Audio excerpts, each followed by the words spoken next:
This case remains one of the most infamous in Norwegian criminal history. This is the story.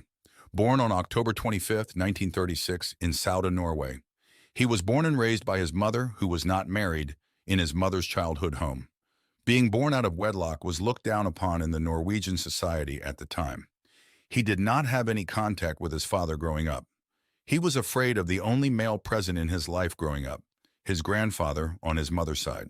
He told stories of running out to a small cabin in the woods close to their house, to cry by himself when his grandfather came to visit. At elementary school, he was often bullied because he was born to a woman who was not married, and the words bastard and other derogatory terms got hurled at him quite often.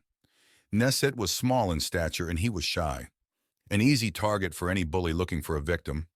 He finished elementary school, which only lasted 7 years back in the 1940s, with good grades and wanted to build on his education after elementary school. He wanted to go to a school that specialized in practical skills, that was preparing teenagers for the working life. His mother objected to this. She told him that she couldn't take care of her two old parents by herself and wanted him to help her with the care of his grandparents over his education. While helping his mom take care of his grandparents, Nesset managed to get a summer job in 1952, age 16. At this new job, it was the first time he would ever meet his father. Nesset recalled the story. In the summer of 1952, I worked at the sawmill and stood face to face with my father for a whole 7 weeks. We never spoke, just looked at each other. I felt this as a burden and think he should talk to me. Writes Nesset about the meeting with his biological father. During his time at home taking care of his grandparents, the mother got into a new relationship, moved to live with her new partner, and started a new family, leaving Nesset alone at their property, all alone with his grandparents. In 1954, Nesset's grandmother got ill and went to the hospital for 7 days, where she would pass away from her illness. Nesset, now 18, took care of his grandmother until she passed. I could not find any information about his grandfather, other than that he had died before the grandmother passed. Now, all alone on the farm, he was hearing voices in his head. The voices were asking for help, and he heard church bells chiming. After some time, Nesset got an education as a nurse. He worked as a nurse for several years before he, in August 1976, got a job as a nursing home manager at the geriatric ward of the Orkdal Municipality Nursing Home in Orkdal, Norway, during the 1970s and 1980s. People around him saw Nesset as kind and polite. Little did they know that there was a monster hiding underneath his doctor coat.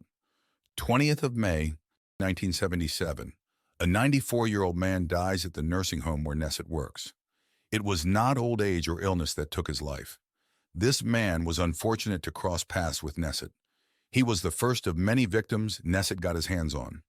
Nesset had injected the elderly man with the medication Curacet. Curacet contains the medication succinylmethonium chloride, which is a drug that paralyzes the skeletal muscles and is used in connection with general anesthesia when complete relaxation of the muscles is desired. The respiratory muscles are also paralyzed, so artificial respiration is necessary. Nesset injected this man with Curacet, then proceeded to let his victim asphyxiate until they died. Murder after murder, year after year, Nesset was able to act in total anonymity. In late 1977, it was uncovered that there were some suspicious deaths at the nursing home. In total, 60 deaths were investigated. Nesset was a suspect in the investigation. Regrettably, the endeavor yielded no results, as there was insufficient evidence to link Nesset to the deaths of his patients. He was able to kill for 3 more years before a journalist got a tip that huge amounts of Curacet was ordered to Orkdal Nursing Home, a medication that belongs to a hospital, not a nursing home. In February 1981, the county doctor in Sør-Trøndelag contacted the police, and in March, Nesset was summoned for questioning, where he began to confess to murder. During the investigations, Nesset confessed to having killed 27 patients. His victims were aged between 67 and 95 years old. He had killed all his victims with Curacet through injections or food. After deliberations with his lawyer, Nesset retracted his statements about being guilty of the murders and declared himself not guilty of any crimes. He said that he only pleaded guilty because of the mental stress he was under while being interrogated. In total, Nesset was convicted of murdering 22 patients, though the exact number of his victims may be higher.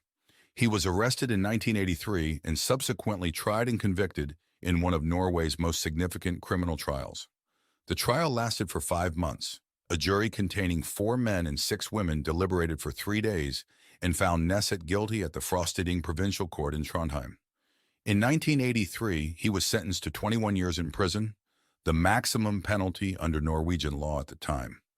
During his sentence, a female journalist was allowed to visit him for an interview. Nesset's lawyer demanded that she couldn't ask questions about the case or the murders. During this interview, he touched on the case himself and said he didn't do anything to his patients, and said that they loved him and he loved them.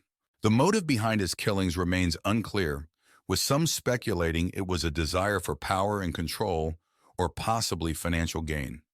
He stole $1,800 from his victims. A total of 4 psychologists declared him sane after the claims that he heard voices when he was younger. The psychologist knew that under duress, people can perceive things that are not there, and that the voices Nesset heard in his youth weren't based on hallucinations, but his imagination during a rough time in his life, which can happen to anybody under duress. They also found that Nesset showed little empathy for people.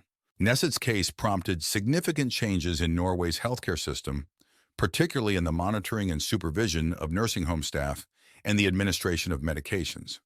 The case also sparked widespread debate and concern about the vulnerability of elderly patients in institutional care settings.